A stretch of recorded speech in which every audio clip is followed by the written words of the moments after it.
This is the Fleet Europe podcast, hosted by Luberto van Buiten, journalist at Fleet Europe. Today's topic, Inside the Lobby, the used car market as the missing link. Introducing today's guest, Rodrigo Ferreira de Silva, the president of the National Association of the Automotive Sector and the vice president of Automotive Mobility Europe, and Melchior Wathelet, co-CEO at Fleet Europe. Enjoy the episode. Hello and welcome to this Fleet Europe podcast. In this podcast, we discuss the most relevant trends and news from the fleet and mobility industry. I'm Luberto van Buiten, journalist and editor at fleeteurope.com. And today we're talking about something that sits at the heart of the European fleet and mobility policy, whether the EV transition can succeed without a functioning used car market. Of course it can't, and therefore we need a lobby, and I'm going to discuss that with my guest of today, Rodrigo da Silva. Rodrigo, welcome. Thank you. President of ARAN, the Portuguese Automotive Retail and Repair Association, and a key figure within AME, the Automotive Mobility Europe. And more about that, but first let me also welcome the second guest, Melchior Wathelet, the CEO of Nexus, the publisher of Fleet Europe, of course, and very important this time, former Belgian State Secretary for Mobility, Melchior. Welcome. Thank you. Thank you, Luberto. But let's start with the news, of course. The merger with AME and CECRA, which ended more than 40 years of CECRA as a standalone body. I read that you represent 4.5 million workers now across vehicle retail, repair, independent workshops, etc. Rodrigo, why is this such an important merger for the market? Well, thank you again for the invitation. I'll just make a brief history. So CECRA, represented very well, I think, retail dealers, repairers for the past 40 years.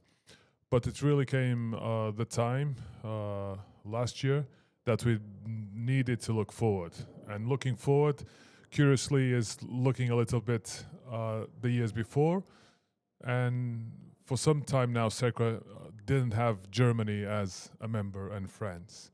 And that, of course, is crucial when you're lobbying in Europe and in the mobility and the automotive sector. So there was a lot of conversations, a lot of dialogues, a lot of effort in putting everyone around the table again. So this is CECRA members, most European countries there are represented, and Germany and France again. So that was the good news. We were all back at the table and discussing this more than a year ago. It's actually going to be 2 years in December this year.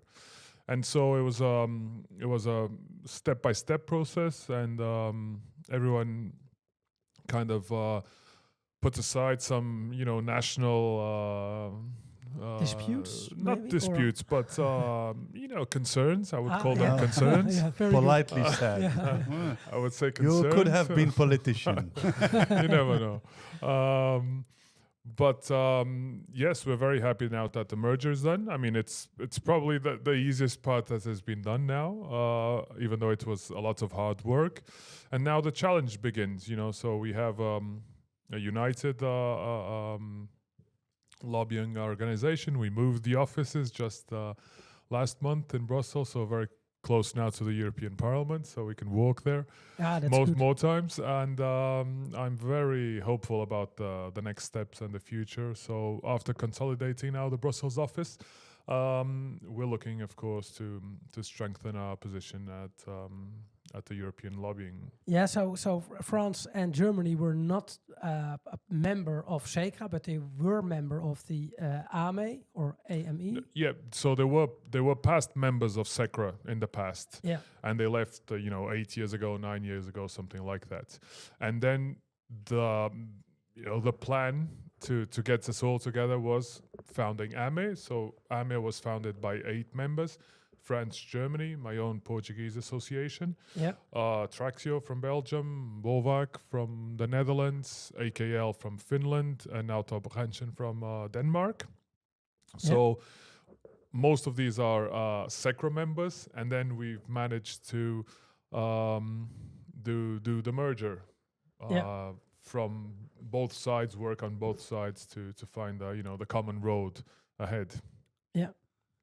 Yes, I think that when I try to see that with my previous life in the political world, when I see all this automotive industry, we are living in a very uncertain moment with lots of European regulation coming.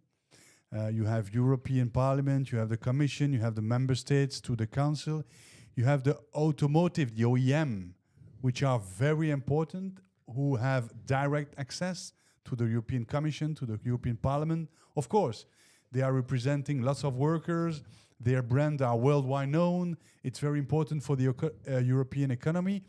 That's why I think all the dealers world, the automotive world, needs to be as united as possible. It's a must-have, because if you are coming, your sector, Rodrigo, has it already difficult to be heard, because you have the consumer, you have the OEMs, you have all the political issues between the different countries, so it's already difficult to be heard. But if even within yourself, within your own group, you are divided, you are not speaking with one voice, I mean, you have no chance to be heard. So, but I also you lose against other lobbies, right? From yes, ASEA, you for are, example. you are not. You give the possibility to the European institution, to the politician, not to be heard, because they will tell you, guys, you are not aligned. So why should I listen to you? You are not aligned. You don't know what you want. So you give them the possibility not to be heard. Now, it's a must-have to be united. It's a must-have, but nothing is done. That's why I appreciate what Rodrigo has said. It's just the starting point. So now you have the condition to be heard, but the work still needs to be done.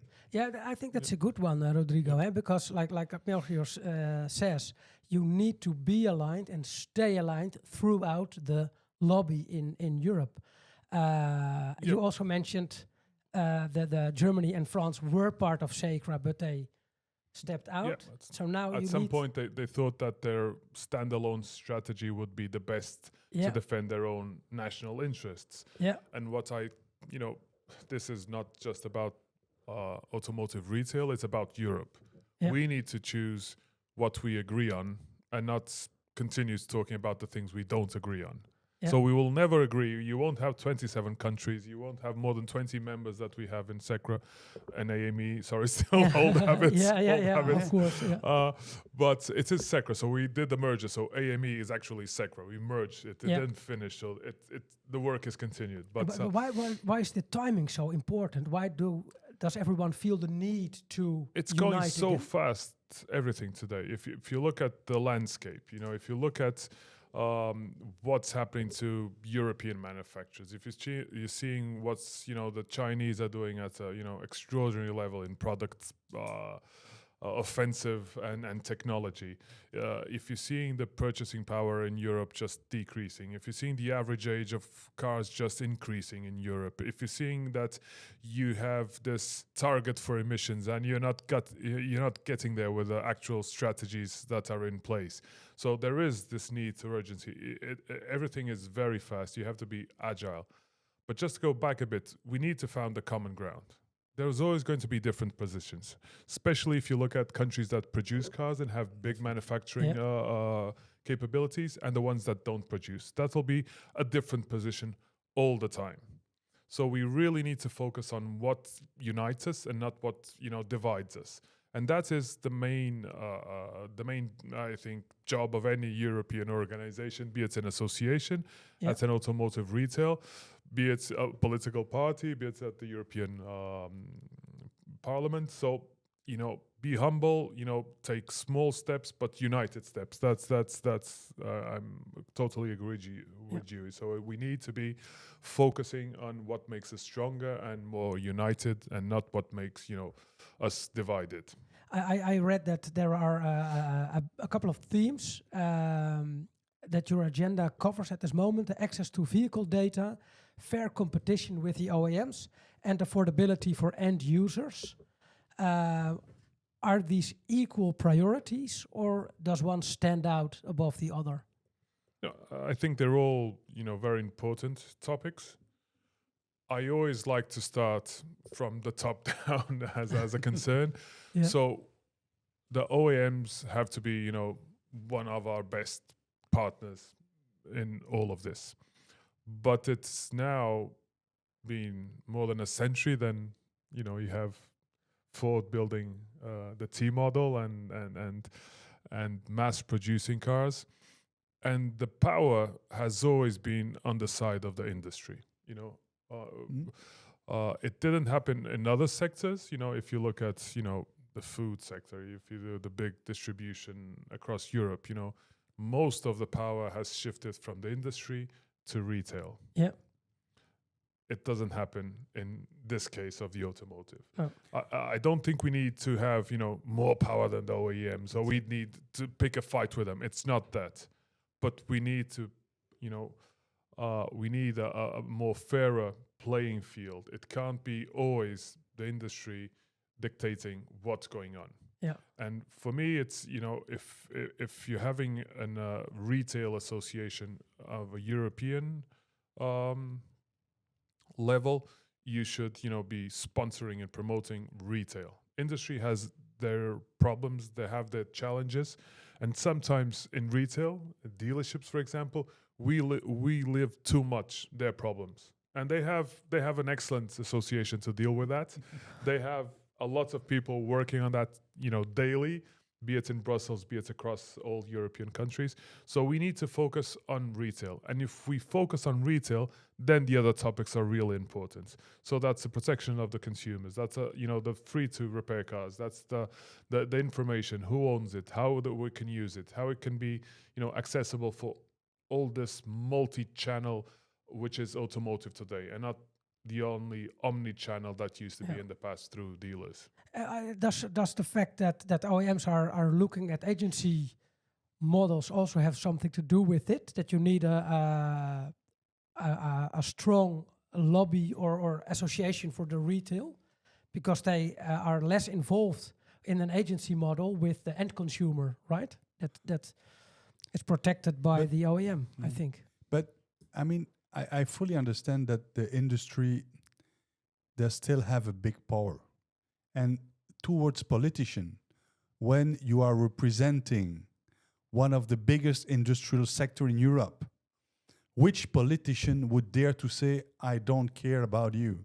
You are providing jobs, economy, growth in my country, especially for country like Germany, where they are building so many cars. So, and we don't want, nobody wants them to collapse. No, we want them to have a future, to go beyond, to continue. So I think it's very important. No politician.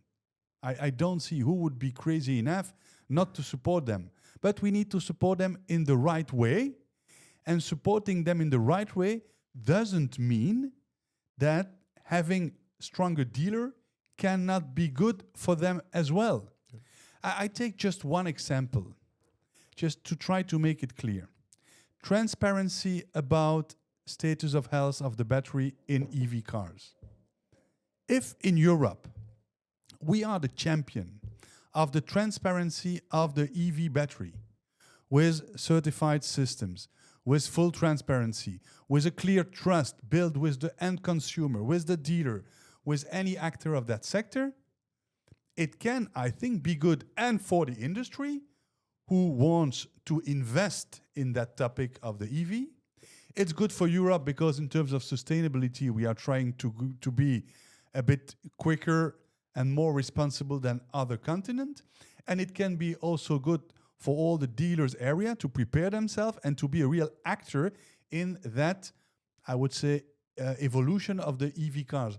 So we have some topics on which we are, of course, we do not always have the same interest between the industry and between the dealers.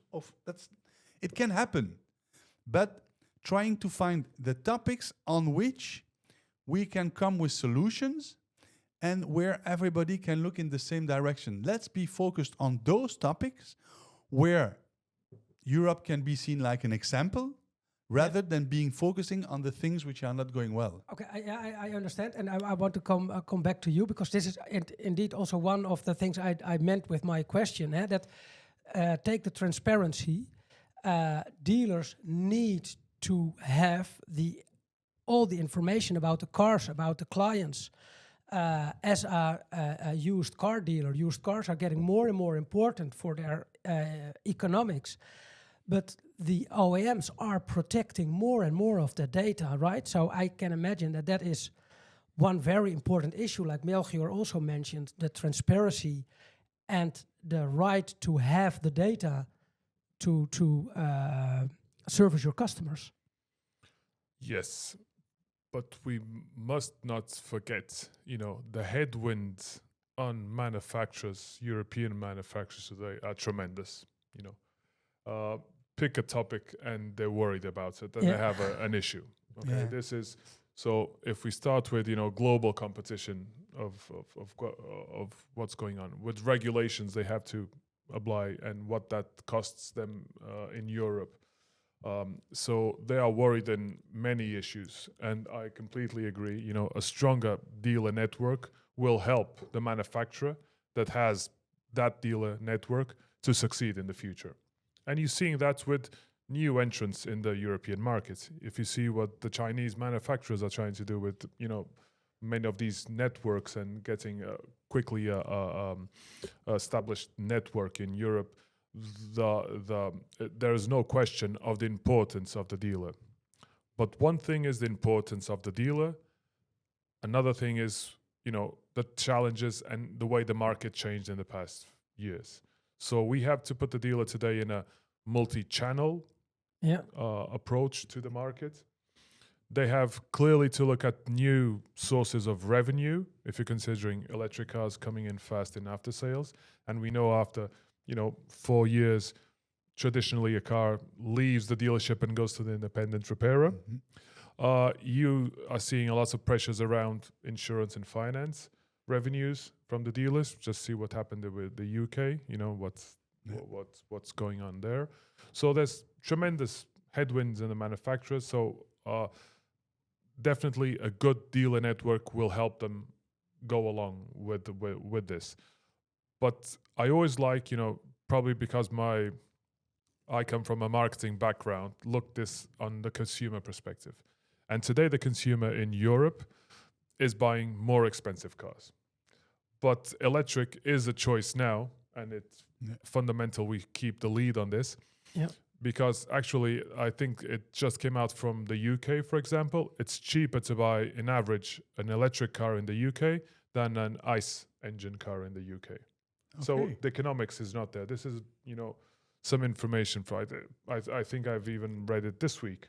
Okay. So but is that one of the focus points as well, to have a good incentive? Affordability, it has to be. Because if you don't have affordability, you won't have enough cars coming in. It's, I would say, affordability, infrastructure. But take the US, for example. In the US, there's something like 5 years ago, they would have around 30 models under $25,000. Today, they have 3. Okay. And of new cars. And of course, this is why they're having 100% tariffs on Chinese cars. Okay, so who is really getting a bad deal with this is the US consumer. And in Europe, for example, we may be, of course, concerned about our industry, but on a consumer perspective, the more choice they have of affordable electric cars, the better. And the quicker the change will be for a more, green fleet across Europe. And so this is very important that we know exactly where we want to go. I think some years ago, the idea was we need to, close down the ICE engines. But the focus is we need to close down the CO2s. And so one concern, of course, for me is also the average age of the fleets in Europe is very high. And you won't get there only with new cars. You need to have incentives in used cars. And used electric cars with the state of health would, this is key to having a quicker transition and more affordable one with cars already produced. So you don't need to spend more on fuels and transports. All the challenges we have today, especially with, the last month of a crisis in Iran. So it makes all the sense that Europe looks at the used cars as a great opportunity to quickly change the average fleet of the cars and less CO2 is being produced by these fleets. Gentlemen, we are nearing the end of our podcast. So I think you both made some really good points. But now, as a closing time, I would like you to tell what, if you can change one thing or have one, let's say, success point in Europe for the coming year. Melchior can start. I can start You can because start. What would it be? I will make One the link point. with you. For the moment, we are too much focusing each debate, each discussion in Europe on new registration. What is important in terms of sustainability, in terms of economics, in terms of regulation, in terms of safety, is not the new registration, is the total life cycle of the car. So we should talk much more about used car. And talking about used car is good for the whole automotive sector, including the OEM and the retailer and the dealers of everyone. So we should move the point of discussion at the European level. And I think that each actor, and who more they are united, how better, we need to be more focused on used car. This is the market of the future. Greatly spoken, Melchior. I think you were a politician in the past, weren't you? A long time ago. And now you can do a lobby as well. Rodrigo, what would your statement be? Well, in one, it's very difficult. But I would say as AME, moving faster and closer to this European focused one organization and unity there. And instead of looking at these different islands, as an archipelago, just bring everyone together. The used and the new, you can't really saying it's the two sides of this. It's all the same retail of automotive. So my perspective is always looking on the consumer side and what retail has to offer to the consumer, rather than every little thing is a different dossier or a different topic or different islands. It's all the same. It's automotive retail and the future of it. All right, then I completely understand. So let's say next year, at the end of this year, in Europe, at the European Union, the used car market is top of mind, and all the other lobbying parties know you as AME being one of the leaders in the discussion in the automotive mobility. I think that concludes it, right? Yes. Let's go for that. I want to thank you both, Melchior and Rodrigo, for attending this podcast. And of course, thanks for listening or watching. Keep up with the news at fleeteurope.com.